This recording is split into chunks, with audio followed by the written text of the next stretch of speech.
semua, Assalamualaikum warahmatullahi wabarakatuh.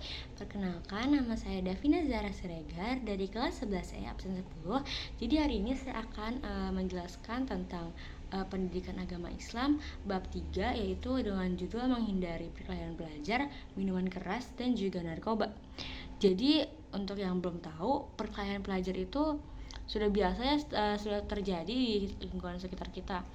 Karena remaja itu pasti memiliki sifat-sifat yang kenakalan. Nah, untuk yang belum tahu, untuk perkelahian pelajar itu dibagi menjadi dua jenis. Yang pertama itu ada delinkuensi situasional, yaitu perkelahian ini terjadi karena adanya situasi yang mengharuskan mereka untuk berkelahi. Dan yang kedua ada delinkuensi sistematis, yaitu perkelahian pelajar yang disebabkan karena adanya misalnya orang ini tuh termasuk ke dalam geng tersebut gitu, jadi kayak main circle. Nah, selanjutnya kita akan masuk ke faktor adanya perkelahian pelajar. Yang pertama itu ada rational choice. Rational choice ini adalah perkelahian pelajar yang disebabkan oleh faktor individu. Yang kedua ada social disorganization, yaitu adanya perkelahian pelajar yang disebabkan oleh faktor lingkungan. Yang ketiga itu ada strain, yaitu adalah perkelahian pelajar yang disebabkan oleh tekanan besar dari masyarakat. Yang keempat ada differential association, yaitu adanya perkelahian pelajar yang disebabkan oleh faktor pergaulan. Dan yang terakhir itu ada labeling, karena perkelahian pelajar ini disebabkan oleh anak itu, misalnya seorang anak itu sudah tercap menjadi dicap nakal oleh semua orang. Jadi maka dari itu adalah faktor-faktornya. Selanjutnya, jadi sekarang kita masuk ke bagian 2, yaitu adalah minuman keras. Jadi minuman keras yang kita bahas ini adalah khamr. Jadi khamr itu adalah makanan ataupun minuman yang dapat memabukkan seseorang dan juga menghilangkan akal kesadaran seseorang. Tapi khamr ini juga memiliki makna lain. Intinya itu adalah segala sesuatu yang memabukkan dan juga merusak akal sehat.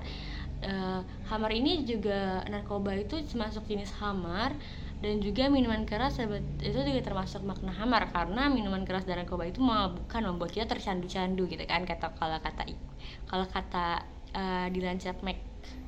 Selanjutnya alkohol pun juga termasuk jenis khamar, karena alkohol ini merupakan zat kimia yang dipergunakan untuk beragam keperluan di dunia medis, antara lain disinfektan, pembersih, perarut, bahan bakar, dan juga banyak deh pokoknya. Selain itu, penggunaan alkohol dalam makna terakhir itu tidak masuk ke dalam jenis khamar, dan itu berarti diperbolehkan atau tidak haram. Contohnya itu kayak alkohol yang digunakan oleh para tenaga medis. Sudah dijelaskan tadi bahwa khamar itu yang dapat dikonsumsi atau diperbolehkan itu yang di rumah sakit atau yang digunakan oleh para tenaga medis. Tetapi kalau misalnya khamar yang tidak diperbolehkan itu benar-benar nggak dibolehin karena bahaya dan juga memiliki madharat yang sangat besar, baik bagi diri sendiri, keluarga, masyarakat, maupun orang-orang di sekitar kita. Khamar itu termasuk rich, yakni adalah sikap perbuatan yang amat sangat tercela, buruk, keji, jijik, kotor, bahkan bisa bermakna najis. Maka dari itu, marilah kita menjauhi khamar. Selanjutnya kita masuk ke bagian 3, yaitu narkoba. Jadi narkoba itu adalah singkatan dari nar. Nah, itu narkoba. Ko itu psikopika, dan juga ba itu bahan-bahan adiktif alkohol. Wah, ternyata ada juga ya singkatannya. Aku kira tuh selama ini narkoba itu cuma udah narkoba aja gitu. Nah, untuk yang belum tahu, bahan-bahan adiktif itu seperti termasuk alkohol, rokok, kopi, dan lain-lain. Dan juga nih, sekarang saya masuk ke lebih spesifiknya ya. Jadi narkotika itu atau narkoba itu adalah zat atau obat yang berasal dari tanaman atau bukan, yang menyebabkan penurunan dan perubahan berdasarkan hilangnya rasa, mengurangi sampai menghilangkan rasa nyeri, dan dapat menimbulkan ketergantungan. Jadi agak sama ya kayak khamr ya, agak memabukkan ya, bikin orang tercandu-candu. Nah, selanjutnya itu ada psikopika, yaitu zat atau obat baik alamiah maupun sintetis yang berkhasiat.